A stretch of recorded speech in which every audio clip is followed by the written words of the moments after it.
রমজান শুরু হলেও কাটেনি ভোজ্য তেলের সংকট, না পোষানোর অজুহাত উৎপাদকদের, ভোক্তা অধিকারের ভিন্ন সুর। আমরা দেখেছি যে সয়াবিন তেল যে পরিমাণে আপনার চাহিদা সেটা তারা মেটাতে হিমশিম খাচ্ছেন। ভোটার দিবসে বর্ণাঢ্য র্যালি, তালিকা হালনাগাদ করে জুনে ওয়েবসাইটে প্রকাশ। ভাঙবেন তবুও মচকাবেন না, ঘোষণা ইসির। ইলেকশন দেওয়ার প্রতিশ্রুতি জাতিকে দিয়েছি। কঠিন প্রতিজ্ঞাবদ্ধ, ভেঙে যাব, মচকাবো না। ডিসেম্বরের মধ্যে নির্বাচনের দৃশ্যমান উদ্যোগ নেয়ার আহ্বান বিএনপি নেতা সালাউদ্দিনের। দেরি হলে সন্দেহ বাড়ার শঙ্কা। আহতদের চিকিৎসা না দেওয়ার নির্দেশ, শেখ হাসিনার মানবতা বিরোধী অপরাধের দলিল, বলছে প্রসিকিউশন। গণহত্যার প্রথম মামলাতেই থাকবে উল্লেখ। শেখ হাসিনা ওই সময় তাদেরকে দেখতে গিয়েছিলেন এবং যাওয়ার পরে ডাক্তারদেরকে বলেছেন এদের কোনো চিকিৎসা যেন না দেওয়া হয় এবং চিকিৎসা না দিয়েই যাতে এখানে বিনা ট্রিটমেন্টে পড়ে থাকে। এবার ব্যতিক্রমী ব্যক্তি ও প্রতিষ্ঠানকে দেয়া হবে স্বাধীনতা পদক।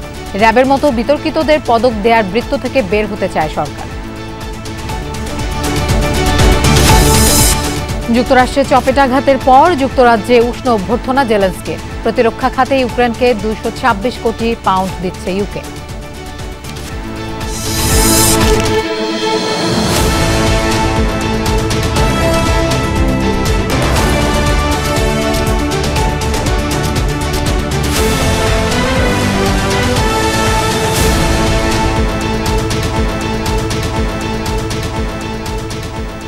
শুভেচ্ছা, আমন্ত্রণ দুপুরে বাংলাদেশের আয়োজনে। আপনাদের সঙ্গে থাকছি আমি মৌসুমী আহমেদ লোপা। এতক্ষণ শিরোনাম দেখছিলেন। সয়াবিন তেলের সংকটের কারণ জানতে তদন্ত কমিটি গঠনের ঘোষণা দিয়েছে ভোক্তা অধিকার সংরক্ষণ অধিদপ্তরের মহাপরিচালক আলিম আক্তার খান। দুপুরে কারওয়ান বাজারে তদারকি কার্যক্রম পরিচালনার সময় তিনি জানান 15 থেকে 21 দিনের মধ্যে কমিটি সুপারিশ তৈরি করবে।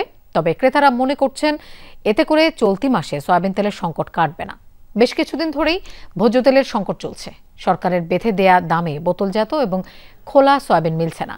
এর আগে ভোক্তা অধিকারের সভায় 26 ফেব্রুয়ারি থেকে সরবরাহ স্বাভাবিক হয়ে আসবে বলে আশ্বস্ত করেছিল উৎপাদক কোম্পানির প্রতিনিধিরা, কিন্তু তা রক্ষা করেনি। মহাপরিচালক জানান ডিলাররা জানিয়েছেন তাদের কাছে তেল লুকায়িত নেই, আবারও বাজারেও পর্যাপ্ত তেলও নেই। তাই এনবিআর মিল মালিক ও বন্দর থেকে তথ্য সংগ্রহ করা হবে আর এসব পর্যালোচনা করে ব্যবস্থা নেবে অধিদপ্তর।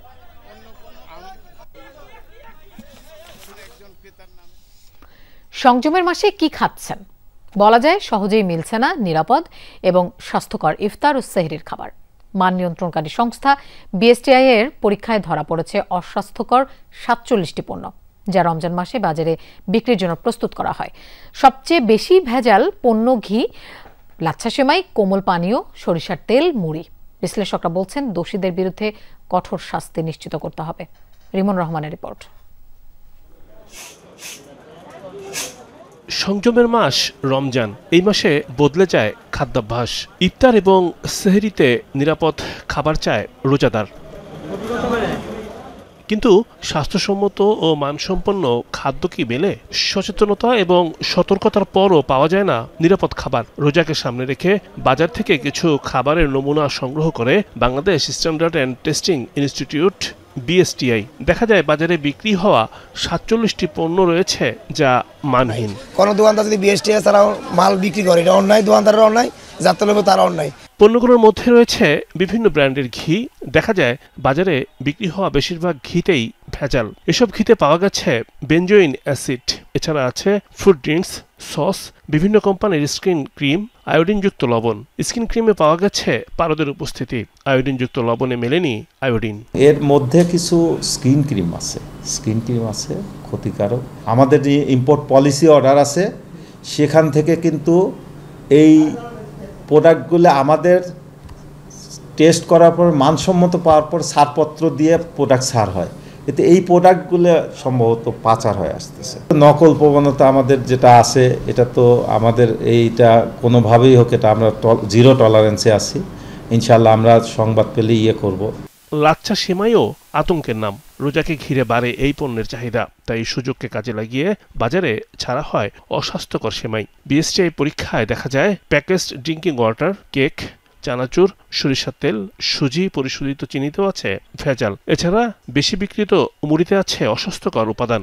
রমজান মাসে মানুষের খাদ্যের টেস্ট পরিবর্তন হয়ে যায়, যেহেতু সারাদিন রোজা থাকে তার খাদ্য তালিকায় ভিন্ন রকমের খাদ্য আসে। যেহেতু ডিমান্ডটা বেশি, সাপ্লাই যদি যথাযথ করতে না পারে তখন মানকে কম্প্রোমাইজ করে মান নিয়ন্ত্রণের বিষয়টা হয়তো মাথায় না রেখেই পণ্য হয়তো বাজারে চলে যেতে পারে। এখানে তদারকি, ভোক্তা অধিকার আইন, বিশেষ ক্ষমতা আইন, প্রতিযোগিতা কমিশন, বাণিজ্য মন্ত্রণালয়, এটা তদারকির প্রয়োজন আছে। যেহেতু এটা খাদ্য, এটা উন্নত দেশে যেটা ঔষধের সমকক্ষ। মানহীন পণ্য উৎপাদনকারী প্রতিষ্ঠানগুলোকে কারণ দর্শাতে নির্দেশনা দিয়েছে বিএসটিআই। বাজার থেকে পণ্যগুলো প্রত্যাহারের জন্য বলেছে মান নিয়ন্ত্রণকারী এই প্রতিষ্ঠান। রিমন রহমান, যমুনা নিউজ, ঢাকা। হাসপাতালে আহতদের চিকিৎসা বন্ধ করে শেখ হাসিনা যে মানবতাবিরোধী অপরাধ করেছেন তা ট্রাইব্যুনালে গণহত্যার প্রথম মামলাতেই উল্লেখ করতে যাচ্ছে প্রসিকিউশন। চিফ প্রসিকিউটর জানালেন, শেখ হাসিনার নির্দেশের পর আন্দোলনে গুলিবিদ্ধদের চিকিৎসা প্রায় বন্ধ করে দিয়েছিল সরকারি হাসপাতালগুলো। আওয়ামীপন্থী চিকিৎসকরা আহতদের গালিগালাজ করতেন, অভিযোগ কিছু ভুক্তভোগের। আশিক মাহমুদ জানাচ্ছেন বিস্তারিত। শেখ হাসিনা প্রথম দিকে পালিয়ে যাওয়ার আগে একবার হসপিটাল ভিজিটে গিয়েছিলেন এবং সেখানে গিয়ে বলেছেন নো ট্রিটমেন্ট, নো রিলিজ, অর্থাৎ কোনো চিকিৎসা দেবেন না এবং কাউকে এখান থেকে রিলিজ করবেন না, যাতে বাইরে যেতে না পারে। এটি ফেব্রুয়ারির বক্তব্য। চিফ প্রসিকিউটর জানিয়েছিলেন, পতনের আগে আহতদের চিকিৎসা দিতে বারণ করে চরম মানবতা বিরোধী অপরাধ করেছেন শেখ হাসিনা। তার এই বক্তব্যের জেরে আওয়ামীপন্থী অনেকেই প্রশ্ন তোলেন, তাজুল ইসলাম কি বুঝে বলেছেন এ কথা নাকি না বুঝে বলেছেন? কারণ মেডিকেলে একটি টার্ম আছে, ট্রিটমেন্ট শেষ না হলে রোগীকে রিলিজ দেয়া যাবে না। আওয়ামীপন্থীরা সামাজিক মাধ্যমে বোঝাতে চেয়েছেন নো ট্রিটমেন্ট নো রিলিজের মাধ্যমে শেখ হাসিনার পজিটিভ কথাকে ভ্রান্তভাবে উপস্থাপন করেছেন চিফ প্রসিকিউটর। আসলেই কি তাই? কি ব্যাখ্যা ট্রাইব্যুনালের চিফ প্রসিকিউটরের? পঙ্গু হসপিটালে যখন আমরা রোগীদের সাথে কথা বলি, ভিকটিমদের সাথে কথা বলি, সেখানে অনেক রোগী ছিল যাদের হাত পা কাটা ছিল, শরীরে বুলেট বিদ্ধ ছিল, অনেক হাত পায়ের অংশ পচে যাচ্ছিল। এরকম অনেক রোগীকে আমরা পেয়েছি এবং তারা আমাদের কাছে খুব সুস্পষ্টভাবে বলেছেন যে শেখ হাসিনা ওই সময়ে তাদেরকে দেখতে গিয়েছিলেন এবং যাওয়ার পরে ডাক্তারদেরকে বলেছেন এদের কোনো চিকিৎসা যেন না দেওয়া হয় এবং চিকিৎসা না দিয়েই যাতে এখানে বিনা ট্রিটমেন্টে পড়ে থাকে এবং কাউকে যেন রিলিজ না দেওয়া হয়। অর্থাৎ এটা ইংরেজিতে বললে আমি আজকে ক্লিয়ার করে বলছি যে no treatment and no release, অর্থাৎ চিকিৎসাও দেওয়া হবে না এবং চিকিৎসাবিহীন অবস্থায় যে অন্য জায়গায় যাওয়ার চেষ্টা করবে চিকিৎসা নেওয়ার জন্য, সেটাও যেন না হয়। পঙ্গু হাসপাতাল পরিদর্শন শেষে এ তথ্য পেয়েছিল প্রসিকিউশন। সেখানে এখনও চিকিৎসা নিচ্ছেন জুলাই আন্দোলনে আহত অনেকে। তারা কি জেনেছেন বা কি দেখেছেন? আগে যে ডাক্তারগুলো ছিল এগুলো ট্রিটমেন্ট করে নাই আমাদের, ওগুলো তো আওয়ামী লীগপন্থী ছিল, ওগুলো কখনো ট্রিটমেন্ট করে নাই। আর এমন কি মনে করে নাই আমাদের এই নিটোর হাসপাতালেই স্বয়ং হাসিনা দেখতে এসে বলে গেছিল যে ওদের কোনো ট্রিটমেন্ট দিবা না। সরকারি প্রতিষ্ঠানে তো চিকিৎসা হয়নি, সরকারি হাসপাতালে চিকিৎসা হয়নি, অনেকে বিনা চিকিৎসায় ধুকে ধুকে কষ্ট পাইছে, মরছে। কেউ কেউ অভিযোগ করেন চিকিৎসা অপারেশন বন্ধ ছিল শেখ হাসিনার নির্দেশে, প্রাণ বাঁচাতে হাসপাতাল থেকে পালিয়েছিলেন কেউ কেউ। তারা আমাদের সাথে দুর্ব্যবহার করতো, একটা জিনিস চাইলে দিত না, এরপরে দেখা গেছে ওষুধ লাগবে, ব্যথা হইতেছে, চিল্লাইতেছি, ডাকলেও কেউ আসতো না। এই নির্মমতার কোনো বর্ণনা থাকে না। ডাক্তাররা মানে অন্যরকম ব্যবহার আচার, আপনারা কেন গেলেন আমার উল্টা মানে বকাবকি করতে আসছে। হ্যাঁ, এরকম খারাপ ব্যবহার করছে যে তোরা কই গেছিলি, গুলি খাইলি কেনা, তোদেরকে কে যেতে বলছে, তোদেরকে আমরা বেড দিব না, তোদের আমরা এরকম আমাদের নির্দেশনা আছে, উপরে নির্দেশনা আছে, তোদেরকে আমরা চিকিৎসা করতে পারবো না। হাসপাতালের নতুন পরিচালক ডাক্তার আবুল কেনান জানালেন, শেখ হাসিনার নির্দেশে যারা চিকিৎসা সেবা বন্ধ রেখেছিলেন বদলি করা হয়েছে তাদের। 5ই আগস্টের পূর্বে রাজধানীর নিটোরি হাসপাতাল সহ বেশিরভাগ চিকিৎসকরা তখন তৎকালীন সময়ের ফেলো গভর্নমেন্টের অনুসারী বেশিরভাগই ছিল। ওই অবস্থায় যখন আহতরা চিকিৎসা নিতে আসছে আন্দোলনকারীরা, সেক্ষেত্রে তাদের সেই মনস্তাত্ত্বিক যে বিরুদ্ধাচার, আন্দোলনের বিরুদ্ধে তাদের যে অবস্থান, তার প্রতিফলন হয়তো ঘটেছে। তাদের কিছু ইতিমধ্যেই ট্রান্সফার হয়েছে, সেটি প্রয়োজন হলে আরও হবে। প্রসিকিউশন টিম জানায়, চিকিৎসা বন্ধের বিষয়টি শেখ হাসিনার মানবতা বিরোধী অপরাধের দলিল। গণহত্যার প্রথম মামলাতেই থাকছে বিষয়টি। এই যে চিকিৎসা না দিয়ে মেরে ফেলা, এটা একটা ইনহিউম্যান অ্যাক্ট, এটা এক ধরনের টর্চার। হ্যাঁ, এই যে অপরাধগুলো একই সাথে অনেকগুলো অপরাধ তারা সংগঠিত করেছে। চিকিৎসা দিতে বাধা দেওয়া, এই চিকিৎসা প্রাপ্তির যে অধিকার, এটা আন্তর্জাতিক সকল আইনের অধীনে অপরাধ। এটা টর্চার হিসাবে গণ্য। এটা এক ধরনের ভয়ঙ্কর রকমের নির্যাতনের মধ্যে পড়ে। সেই কারণে এটা মানবতা বিরোধী অপরাধের দায়ে শেখ হাসিনার বিরুদ্ধে যে অপরাধ প্রথম মামলাটা হয়েছে জুলাই আগস্টের সংগঠিত মানবতা বিরোধী অপরাধের, সেই মামলাতে আমরা সাক্ষ্য প্রমাণ হিসাবে এটা ব্যবহার করব বলে আমরা চিন্তা করেছি। গণহত্যা ও চিকিৎসা সেবা বন্ধের মতো অপরাধের সর্বোচ্চ সাজা আশা করছেন আহতরা। আশিক মাহমুদ, যমুনা নিউজ, ঢাকা। জুলাই আন্দোলনে প্রথম শহীদ আবু সাঈদের হত্যার ঘটনায় প্রায় 7 মাস পর মামলা দায়ের করা হলো আন্তর্জাতিক অপরাধ ট্রাইব্যুনালে। সকালে প্রসিকিউশনের আবেদনের প্রেক্ষিতে আবু সাঈদ হত্যার মামলাটি আমলে নিয়ে গ্রেফতার থাকা 4 আসামিকে আগামী 9 এপ্রিল হাজির করার নির্দেশ দিয়েছেন আন্তর্জাতিক অপরাধ ট্রাইব্যুনাল। ওই দিনই এই মামলায় তদন্ত প্রতিবেদন জমা দেওয়া হবে বলে জানিয়েছেন ট্রাইব্যুনালের chief prosecutor advocate Tajul Islam. তিনি জানান, বেগম রোকেয়া বিশ্ববিদ্যালয়ের সাবেক প্রক্টর শরীফুল ইসলাম এবং তৎকালীন ছাত্রলীগ নেতা ইমরানের নেতৃত্বে ওই দিন হামলার ঘটনা ঘটে। গুলি চালান সাবেক এসআই আমির হোসেন এবং সাবেক কনস্টেবল সুজন চন্দ্র রায়। এই 4 জনেই রংপুরে দায়ের করা 2টি পৃথক মামলায় কারাগারে আছেন। চিফ প্রসিকিউটর জানান, তদন্ত প্রতিবেদনে সাবেক প্রধানমন্ত্রী শেখ হাসিনার হুকুমের কথা উল্লেখ থাকবে। বৈষম্য বিরোধী ছাত্র আন্দোলন চলাকালীন 16 জুলাই পুলিশের গুলিতে নিহত হন বেগম রোকেয়া বিশ্ববিদ্যালয়ের শিক্ষার্থী আবু সাঈদ। যারা সরাসরি গুলি করেছিল তাদের মধ্যে 2 জন, একজন হচ্ছেন এসআই আমির হোসেন, আরেকজন কনস্টেবল সুজন চন্দ্র রায়। তারা অলরেডি রংপুরে দায়েরকৃত একটি মামলায় জেল হাজতে আটক আছেন।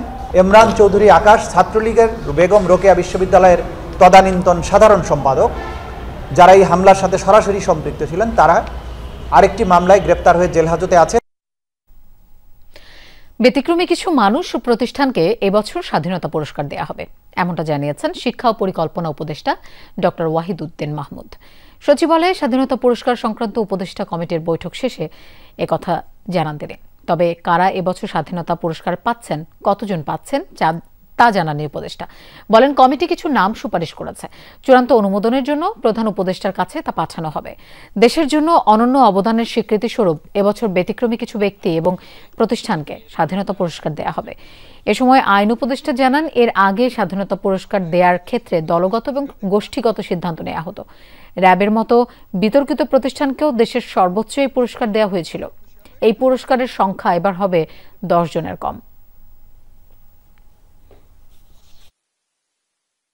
সংস্কৃতির ক্ষেত্রে, সাহিত্যের ক্ষেত্রে, বিজ্ঞানের ক্ষেত্রে বা সমাজসেবার ক্ষেত্রে একটা নতুন ধারা, যেটা এখনো পর্যন্ত মানুষকে, সারা দেশকে প্রভাবিত করে, কিন্তু আগে তাদেরকে কোনো সেই বা স্বীকৃতি দেওয়া হয়নি। আমরা এর আগে যে স্বাধীনতা দিবস পুরস্কার দেখতাম, তখন আমাদের কাছে মনে হয়েছে এমন ব্যক্তি এবং প্রতিষ্ঠানকে পুরস্কার দেওয়া হয়েছে যেটা নিয়ে সমাজে প্রশ্ন উঠেছিল। আমরা এমন সব নাম সুপারিশ করেছি। আপনারা 21 পুরস্কারে দেখে আপনারা খুশি হয়েছিলেন, এই পুরস্কার দেখেও আপনারা আরো খুশি হবেন। ঐতিহাসিক বিষয়ে রাজনৈতিক পরিচয় দেখতে চান না ঢাকা বিশ্ববিদ্যালয়ের উপাচার্য অধ্যাপক ডক্টর নিয়াজ আহমদ খান। জাতীয় পতাকা উত্তোলন দিবসে তিনি বলেন, ইতিহাস যারা নির্মাণ করেন তারা সকল কিছুর ঊর্ধ্বে। সকালে ঢাকা বিশ্ববিদ্যালয়ের কলা ভবনে জাতীয় পতাকা উত্তোলন দিবস উপলক্ষে ছিল অনুষ্ঠান, সেখানেই তিনি এসব কথা জানান। তার অভিযোগ, এখনও দেশ ও জাতিকে অস্থিতিশীল করার সব রকম প্রচেষ্টা চলছে। তিনি আরও জানান, ঐক্যবদ্ধ থাকার আহ্বান। 1971 সালের এই দিনে ঢাকা বিশ্ববিদ্যালয়ের কলা ভবনে বাংলাদেশের প্রথম জাতীয় পতাকা উত্তোলন করা হয়। ওই দিন পতাকা উত্তোলন করেছিলেন ডাকসুর ভিপি আসমা আব্দুর রব। পতাকাটি ছিল সবুজ জমিনের উপর লাল বৃত্তের মাঝখানে সোনালী মানচিত্র খচিত পতাকা।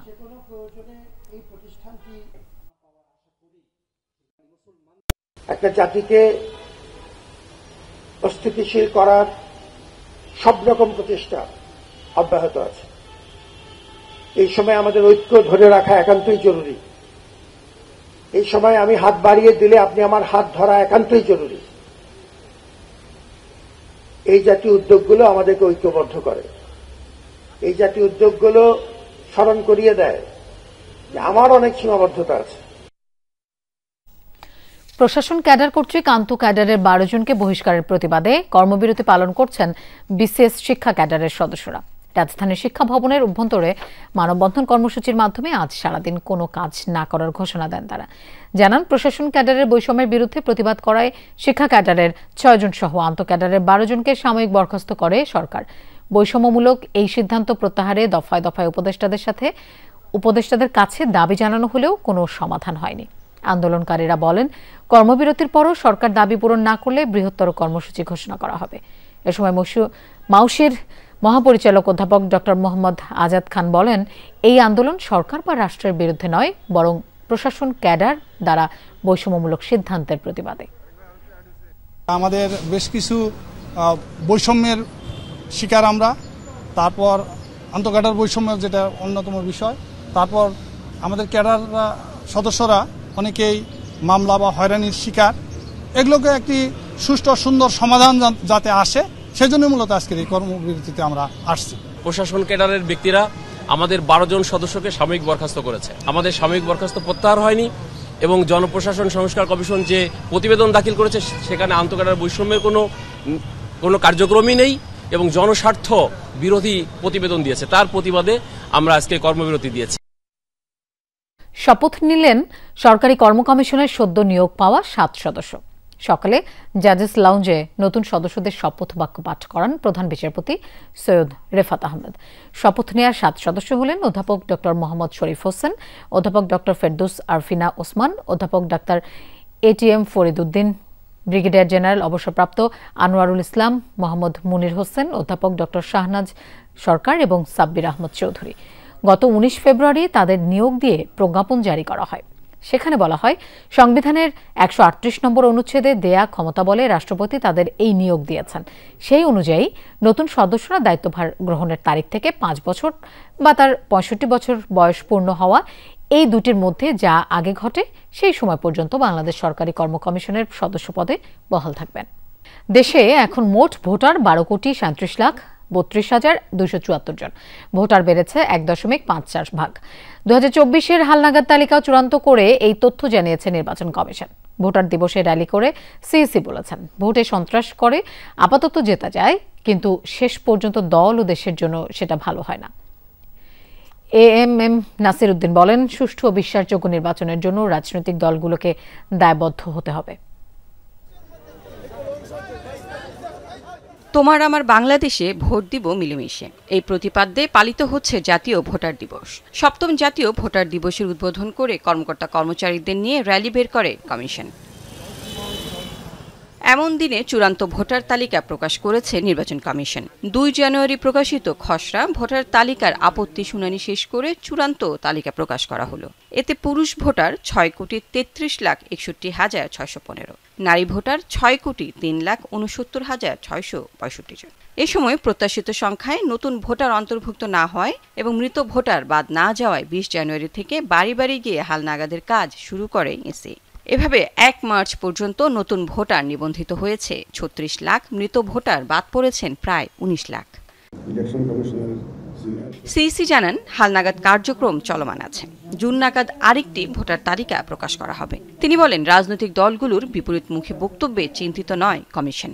ভোট সন্ত্রাস করে আপাত দৃষ্টিতে জেতা যায়, কিন্তু আখেরে নিজের জন্য, দলের জন্য, দেশের জন্য সর্বনাশ ডেকে আনতে হয়। সুতরাং আমার প্রত্যাশা, কেউ এই জাতীয় উদ্যোগ নেবেন না। নির্বাচনী আচরণবিধি মানার ক্ষেত্রে একটা দলীয় চাপ থাকবে, দলের থেকে চাপ থাকবে। কোনো দলের প্রার্থী যদি কোনো গোলমাল করে, ও দলের থেকে তার বিরুদ্ধে অ্যাকশন নেবে, এরকম একটা ঘোষণা তারা করে দিল। এটা যদি হয়, আমাদের কাজটা কিন্তু অনেক সহজ হয়ে যাবে বলে আমি মনে করি। পরে ভোটার দিবসের আলোচনায় কমিশনাররা বলেন, সহিংসতামুক্ত, সুষ্ঠু ও নিরপেক্ষ নির্বাচন দিতে প্রতিজ্ঞ কমিশন।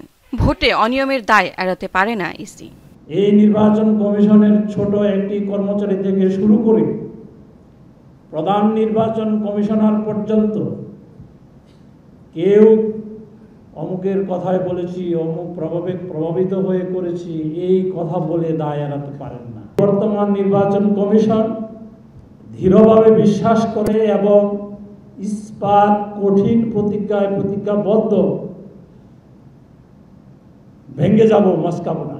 ভোটটা যদি সুষ্ঠু না হয়, তাহলে যে তাদের যে উইল, তাদের যে ইচ্ছা, তাদের যে মতামত সেটাও স্বচ্ছ হবে না। রক্ত দেখতে চায় না, হানাহানি দেখতে চায় না, চুরি বাটপারি দেখতে চায় না, ছিনতাই, ব্যালট পেপার সরিয়ে নেওয়া ইত্যাদি দেখতে চায় না, রাতের বেলায় সিল মারা দেখতে চায় না, কোনো কর্তৃপক্ষের কোনো প্রভাব দেখতে চায় না। আমরা দেখতে চাই একটা স্বচ্ছ সুন্দর ভোট উৎসব। নির্বাচনে কর্মকর্তারা সুষ্ঠুভাবে দায়িত্ব পালন করবে সেটা নিশ্চিতে কাজ করবে ইসি, জানান সিনিয়র সচিব। প্রতিশ্রুতি দিচ্ছি আপনি একটা নিরপেক্ষ নির্বাচন পাবেন। লাভলি বিথি, যমুনা নিউজ, ঢাকা। গণতান্ত্রিক প্রক্রিয়াকে দীর্ঘায়িত করতে নানা রকম কূটকৌশল চলছে বলে মন্তব্য করেছেন বিএনপির স্থায়ী কমিটির সদস্য সালাউদ্দিন আহমেদ। তিনি বলেন, ডিসেম্বরের মধ্যে নির্বাচন হবে বললেও সরকারের সেই তৎপরতা দৃশ্যমান নয়। সকালে জাতীয় প্রেস ক্লাবে বিশ্ব মানবাধিকার সংস্থা বাংলাদেশের আয়োজনে মানবাধিকার নিশ্চিতে রাজনীতিবিদদের ভূমিকা শীর্ষক আলোচনা সভায় তিনি এসব কথা বলেন। সালাউদ্দিন আহমেদ বলেন, গণতান্ত্রিক প্রক্রিয়ায় ফেরত যেতে দেশের যত বেশি সময় লাগবে পলাতকরা তত বেশি সুযোগ পাবে। তিনি বলেন, ফ্যাক্ট ফাইন্ডিং করে প্রতিবেদনের মাধ্যমে জাতিসংঘ শেখ হাসিনাকে খুনি হত্যাকারী হিসেবে আখ্যা দিয়েছে, তাই তাদেরকে আর কোনো সুযোগ না দিতে এবং জনগণকে আশ্বস্ত করতে নির্বাচনী রোডম্যাপ ঘোষণার দাবি জানান তিনি।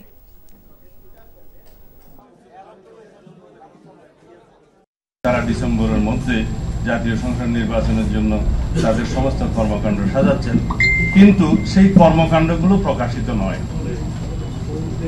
সেই কর্মকাণ্ডগুলো জনসমক্ষে প্রকাশিত এবং দৃশ্যমান হতে হবে যে আমরা আসলেই সেদিকে যাচ্ছি কিনা। কারণ যত দীর্ঘায়িত হবে এই গণতন্ত্রের উত্তরণের যাত্রাপথটা, তত বেশি বিভিন্ন রকমের অস্থির অবস্থা সৃষ্টির একটা সুযোগ নেবে পতিত স্বৈরাচার এবং তার দোসররা। বিভিন্ন কর্মসূচির মধ্য দিয়ে দেশ জুড়ে পালিত হচ্ছে জাতীয় ভোটার দিবস। এবারের প্রতিপাদ্য তোমার আমার বাংলাদেশে, ভোট দিব মিলেমিশে।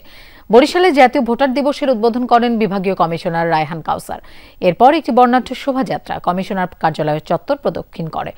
পরে অনুষ্ঠিত হয় আলোচনা সভা। অনুষ্ঠানে বরিশাল রেঞ্জের ডিআইজি, নির্বাচন কর্মকর্তা সহ অন্যান্যরা উপস্থিত ছিলেন।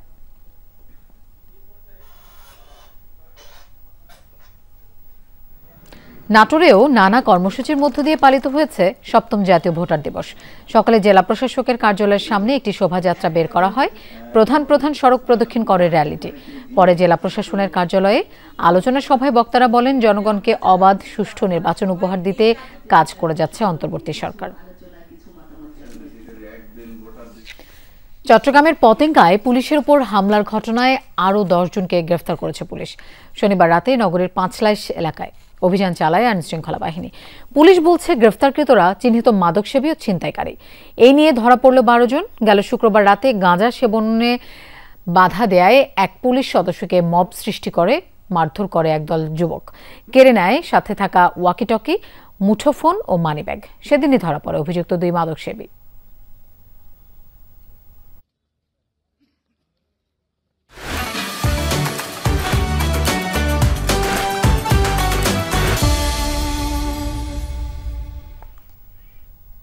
ঈদ উপলক্ষে নতুন সব পোশাকে সেজে উঠেছে ফ্যাশন হাউসগুলো। ঝুট ঝামেলা ছাড়া বাজার সারতে রমজানের শুরুতেই কেনাকাটা করছেন অনেকে। গরমের কথা মাথায় রেখে আরামদায়ক পোশাকের দিকে ঝুঁকছে সবাই। প্রাধান্য পাচ্ছে হালকা রং। শুরু রহমতের মাস রমজান। 1 মাস সিয়াম পালনের পর ঈদ আনন্দ। তবে এরই মধ্যে ঈদের পোশাকে সেজে উঠেছে ফ্যাশন হাউসগুলো। রমজানের শুরুতেই জমে উঠেছে কেনাকাটা। এবার ঈদুল ফিতর চৈত্র মাসে, তাই সুতি ও আরামদায়ক কাপড়ে ক্রেতারা খুঁজছেন স্বস্তি। আমি সবসময় সিম্পল ড্রেস ক্যারি করি, এই জন্য সিম্পলই ভালো লাগে, মানে কটন উপরে। যে পাকিস্তানিগুলো আছে না, সুতি প্লাস আপনার কোটি পাঞ্জাবি দেখতেছি আর কি। খুঁজতেছি একটু মানে ডিফারেন্স লুকটা, যেন আনকমন ড্রেস পাই আর কি।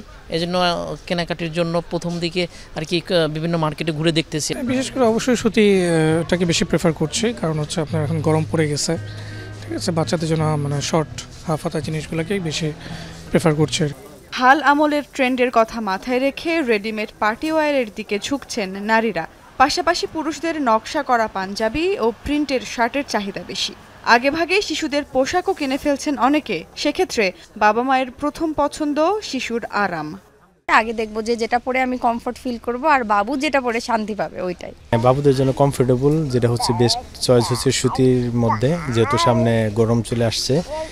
আর আমাদের জন্য আসলে দেখা হচ্ছে, এখনো নেওয়া হয়নি। এবার তো অবভিয়াসলি প্রেফার করছি একটু পার্পল কালারের ট্রেন্ডটা আসছে, সেটার ভিতরে জামদানি বা কাতানের ইচ্ছা, বেবিদেরকেও এরকম দেওয়া হচ্ছে। শার্টের যে ডোবি কটনটা আছে এটা বেশি প্রায়োরিটি পাচ্ছে আমাদের।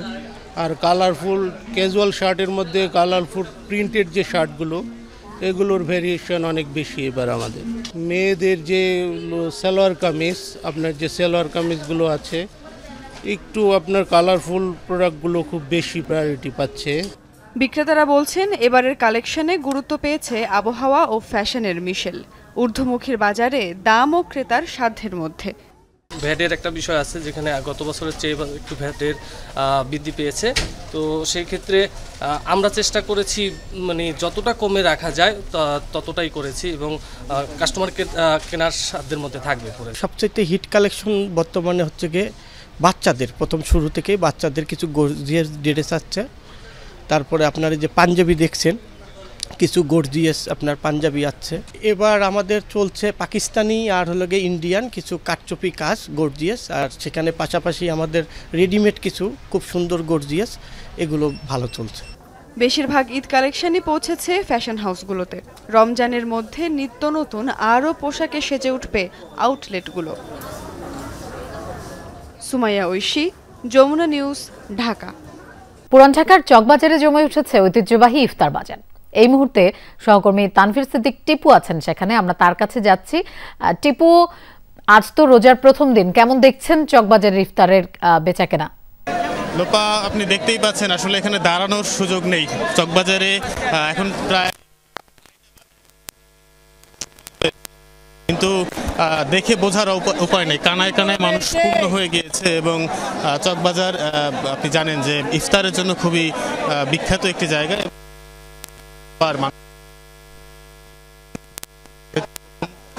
রোজা সেই হিসেবে একটু মানুষ এখানে এসেছে। আপনি জানেন যে বড় গোটার পোলাই ফ্রাই থেকে শুরু করে শাহী চিকেন পরোটা বা আস্ত মুরগি থেকে শুরু করে বিভিন্ন ধরনের যে ইফতারের আইটেমগুলো রয়েছে সেগুলো এখানে রয়েছে। যে ইফতারের আইটেমগুলো রয়েছে সেগুলো এখানে রয়েছে, সেগুলোর মানুষের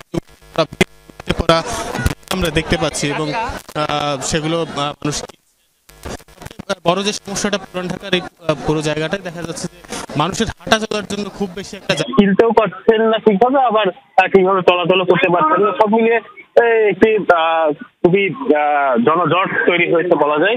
এবং এখনই প্রায় 30 এই পরে এই সময় কিন্তু প্রচুর মানুষের যে ভিড় দেখতে পাচ্ছি আমরা। আশা করা যায় যে আরো একটু সময় যখন গড়াবে, আরো একটু বিকেল গড়ালে আরো বেশি মানুষের ভিড় এখানে হবে বলে ক্রেতা এবং বিক্রেতা সবাই মনে করছেন। এবং তার সাথে সাথে যখন ইফতারের সময় যত ঘনিয়ে আসবে এবং সারা মাস জুড়েই কিন্তু এই ইফতারের আয়োজন থাকবে বলে বিক্রেতারা জানিয়েছেন আমাদেরকে। তো লোপা, এই ছিল চকবাজার থেকে ইফতারের বাজারের সর্বশেষ।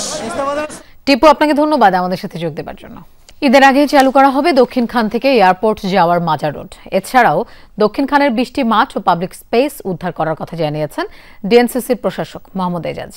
দুপুরে উত্তরখান এলাকায় রাস্তা ও ড্রেনেজের চলমান উন্নয়ন কাজ পরিদর্শন শেষে এসব কথা বলেন তিনি।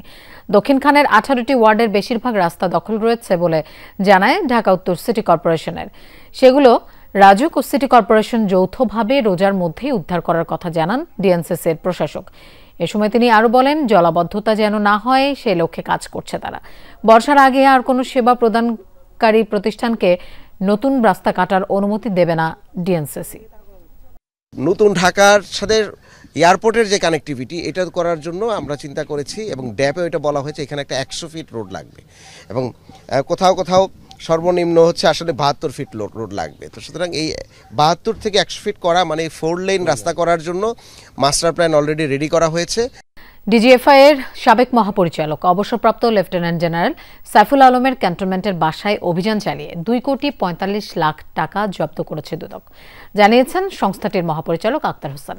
ব্রিফিংয়ে তিনি বলেন, 27 ফেব্রুয়ারি সাইফুল আলমের বাসায় অভিযান চালায় দুদকের অনুসন্ধান দল। জব্দ করা অর্থ পাঠানো হয়েছে আদালতে। এদিকে কেনাকাটায় অনিয়ম ও দুর্নীতির দায়ে গোপালগঞ্জ বিজ্ঞান ও প্রযুক্তি বিশ্ববিদ্যালয়ের ভিসি সহ 4 জনের বিরুদ্ধে মামলা করেছে দুদক। আরও মামলা হয়েছে সিরাজগঞ্জ 4 আসনের সাবেক সাংসদ তানভীর ইমাম ও তার স্ত্রী সন্তানের বিরুদ্ধে। গোপন সংবাদের ভিত্তিতে একটি অভিযান পরিচালনা করা হয়। সেই অভিযানে 2,85,00,000 টাকারও বেশি অর্থ পাওয়া যায়। যৌথ বাহিনীর সবাই উপস্থিতিতে জব্দ তালিকা মূলে সে ট্রাঙ্ক এবং ট্রাঙ্কের ভিতরে রক্ষিত টাকা উদ্ধার করা হয়েছে। যুক্তরাষ্ট্রে চপেটাঘাতের পর যুক্তরাজ্যে উষ্ণ অভ্যর্থনা পেলেন ভলোদিমির জেলেনস্কি। পেয়েছেন 226 কোটি পাউন্ড ঋণও। পাশে থাকার আশ্বাস দিয়েছেন অন্যান্য ইউরোপীয় নেতারাও। তবে ইনিয়ে বিনিয়ে ইউক্রেনকে ট্রাম্পের দ্বারস্থ হওয়ারই পরামর্শ দিচ্ছেন বেশিরভাগ। একদিনের ব্যবধানে নিরুপায়ে ভলোদিমির জেলেনস্কির সুরও যেন কিছুটা নরম। লন্ডনে 10 নং ডাউনিং স্ট্রিটে পৌঁছাতেই ইউক্রেনের প্রেসিডেন্টকে জড়িয়ে ধরলেন ব্রিটিশ প্রধানমন্ত্রী। একদিন আগে মার্কিন প্রেসিডেন্টের দফতরে ভলোদিমির জেলেনস্কির অপমানের ঘায়ের ওপর যেন কিছুটা প্রলেপ বুলিয়ে দিলেন কেইর স্টারমার। কিয়েভের প্রতি অকুণ্ঠ সমর্থনের কথা জানান স্টারমার। প্রতিরক্ষা খাতের সহায়তা সংক্রান্ত একটি চুক্তিও হয় লন্ডন কিয়েভের মধ্যে, যার আওতায় সামরিক খাত শক্তিশালী করতে যুক্তরাজ্যের কাছ থেকে 226 কোটি পাউন্ড ঋণ পাবে ইউক্রেন। তবে মার্কিন প্রেসিডেন্ট ডোনাল্ড ট্রাম্পের সাথে সম্পর্ক পুনরুদ্ধারের পরামর্শ দিয়েছেন ন্যাটো প্রধান। সংবাদ সম্মেলনে অনেকটা যুক্তরাষ্ট্রের মুখপাত্র হিসেবে কথা বলতে শোনা যায় মার্ক রুটেকে। আমি মনে করি এটা সম্পূর্ণ দুর্ভাগ্যজনক। জেলেনস্কির সাথে আমার কথা হয়েছে, তাকে বলেছি আমেরিকা এবং আমেরিকার প্রেসিডেন্টের সাথে কিভাবে সম্পর্ক পুনরুদ্ধার করা যায় সেটা ভাবতে, কারণ আমাদের একসাথে এগোতে হবে। আমেরিকার সমর্থন ছাড়া ইউক্রেনের যুদ্ধ চালানোর সক্ষমতা ছিল না, কারণ ইউরোপ কিছুই দেয়নি। হোয়াইট হাউসে জেলেনস্কিকে অপমানের পরপরই তার প্রতি সমর্থন জানিয়ে তাৎক্ষণিক পোস্ট দিয়েছিলেন জার্মানি, ফ্রান্স, স্পেন, পোল্যান্ড ও নেদারল্যান্ডসের নেতারা। এখনও পাশে থাকার আশ্বাস দিলেও অনেকেই মনে করছেন যুক্তরাষ্ট্রের সহায়তা ছাড়া রাশিয়ার আগ্রাসন থামানো সম্ভব নয়। ভলোদিমির জেলেনস্কির যুক্তরাষ্ট্রের সাথে আলোচনার টেবিলে ফেরা উচিত। ঠান্ডা মাথায় বসে সমাধান নিয়ে ভাবা উচিত, যাতে ইউক্রেন নিরাপদে থাকে। আমরা ইউক্রেনের মিত্ররা শুরু থেকেই তাদের সমর্থন দিয়ে গেছি। নিরাপত্তা ও দীর্ঘস্থায়ী শান্তির জন্য সমর্থন দিয়ে যাব। ওভাল অফিসে ট্রাম্প জেলেনস্কি বিবাদের ঘটনায় একটি নতুন অধ্যায় শুরু হয়েছে বলে মন্তব্য করেন জার্মানির পররাষ্ট্রমন্ত্রী। ইউক্রেনের সহায়তায় সব ইউরোপীয় মিত্রকে এগিয়ে আসার আহ্বান জানান তিনি। ইউক্রেনের জন্য আমাদের সমর্থন আরও বাড়ানো উচিত এবং অবিলম্বে। স্নায়ুযুদ্ধের পর সবচেয়ে উত্তপ্ত মুহূর্তে আছি, তবে আমাদের অবশ্যই ঠান্ডা মাথায় ব্যবস্থা নিতে হবে। ইউক্রেনে দীর্ঘস্থায়ী শান্তির ব্যবস্থা করতে হবে, প্রয়োজনে ওয়াশিংটনকে ছাড়া কিংবা তাদের বিরুদ্ধে গিয়ে। ইউক্রেনের নিরাপত্তা ইস্যুতে রোববার লন্ডনে বিশেষ সম্মেলনে যোগ দেবেন ইউরোপীয় নেতারা। অংশ নেবেন ভলোদিমির জেলেনস্কিও। অবশ্য যুক্তরাষ্ট্রের মন গলাতে এরই মধ্যে কিছু তৎপরতা দেখিয়ে ফেলেছেন তিনি। ইউক্রেনের নিরাপত্তা গ্যারান্টির জন্য যুক্তরাষ্ট্রের শক্ত অবস্থানের প্রত্যাশায় টানা 14টি পোস্ট করেছেন এক্স হ্যান্ডেলে। ডরথি তাস্ট্রিন, যমুনা নিউজ। আবদুল্লাহ ওজলানের ডাকে সাড়া দিয়ে অস্ত্র সমর্পণে রাজি হয়েছে কুর্দিদের সশস্ত্র সংগঠন পিকেকে। নিরস্ত্রীকরণের এই প্রক্রিয়ায় নেতৃত্ব দেওয়ার জন্য দ্রুত ওজলানের মুক্তির দাবিও জানিয়েছে গোষ্ঠীটি। তুরস্কের কুর্দি অধ্যুষিত এলাকা দিয়ারবাকির বাসিন্দারাও চান আলোচিত এই নেতার মুক্তি। অন্যদিকে প্রতিশ্রুতির ভঙ্গ করলে পিকেকের বিরুদ্ধে অভিযান চালিয়ে যাওয়ার হুঁশিয়ারি দিয়েছেন তুরস্কের প্রেসিডেন্ট রিসেপ তাইপ এরদোগান। কারাবন্দী পিকেকে নেতা আবদুল্লাহ ওজলানের আহ্বানে সাড়া দিয়েছে কুর্দিস্তান ওয়ার্কার্স পার্টি পিকেকে। 40 বছরের সংঘাত বন্ধে অবিলম্বে অস্ত্রবিরতির ঘোষণা দেওয়ার কথা জানিয়েছে গোষ্ঠীটি। পিকেকে বলছে সশস্ত্র গোষ্ঠীটিকে নিরস্ত্রীকরণের কার্যক্রম পরিচালনায় আবদুল্লাহ ওজলানকে প্রয়োজন তাদের। এ কারণে 2 যুগেরও বেশি সময় বন্দি জীবন কাটানো মুক্তিকামী এই নেতার দ্রুত মুক্তি চান তারা। তুর্কি সরকার ও পিকেকের সংঘাত বন্ধের সম্ভাবনায় আশাবাদী কুর্দি অধ্যুষিত দিয়ারবাকিরের বাসিন্দারা। তারাও চান ওজলানের মুক্তি। ওজলানকে মুক্তি দিতে হবে, তার মুক্তি ছাড়া কোনো শান্তি নিশ্চিত হবে না। আমার বিশ্বাস তিনি সংঘাত শেষ করবেন। যারা শান্তি আলোচনায় ভূমিকা রেখেছে তাদের ধন্যবাদ। এই রক্তপাত এখনই বন্ধ হওয়া প্রয়োজন। আমি বিশ্বাস করি এই চুক্তি কেবল তুর্কি জনগণের জন্য নয়, কুর্দি জনগণের জন্যও ভালো কিছু বয়ে আনবে। এদিকে রিসেপ তাইপ এরদোগান দাবি করেছেন সন্ত্রাসমুক্ত দেশ গড়ার পথে নতুন যুগে প্রবেশ করেছে তুরস্ক। একই সাথে দিয়েছেন কড়া হুঁশিয়ারিও, পিকেকে প্রতিশ্রুতি ভঙ্গ করলে অব্যাহত রাখবেন তাদের বিরুদ্ধে চলমান সন্ত্রাস বিরোধী অভিযান। 40 বছর ধরে আমাদের যে মানবিক ও অর্থনৈতিক মূল্য দিতে হচ্ছে তার সুন্দর সমাধান প্রয়োজন। যে প্রতিশ্রুতি দেওয়া হয়েছে তা যদি ভঙ্গ করা হয় কিংবা কোনো প্রতারণার আশ্রয় নেওয়া হয়, তবে আমরা আমাদের চলমান অভিযান চালিয়ে যাব। শেষ সন্ত্রাসীকে নির্মূল না করা পর্যন্ত এই অভিযান চলবে। 1978 সালে পিকেকে প্রতিষ্ঠা করেন কুর্দি নেতা আব্দুল্লাহ ওজলান। স্বাধীনতার দাবিতে একসময় সশস্ত্র বিদ্রোহ শুরু করে সংগঠনটি। 90-এর দশকে স্বাধীনতার দাবি থেকে সরে এসে স্বায়ত্তশাসিত ভূখণ্ডের দাবি তোলে পিকেকে। তুরস্ক তো বটেই, পশ্চিমাদের সন্ত্রাসীর তালিকায় ওঠে গোষ্ঠীটির নাম। মোস্তফা মাহমুদ, যমুনা নিউজ। দর্শক, এই ছিল দুপুরে বাংলাদেশের আয়োজনে, আর এতক্ষণ সাথে থাকার জন্য ধন্যবাদ সবাইকে।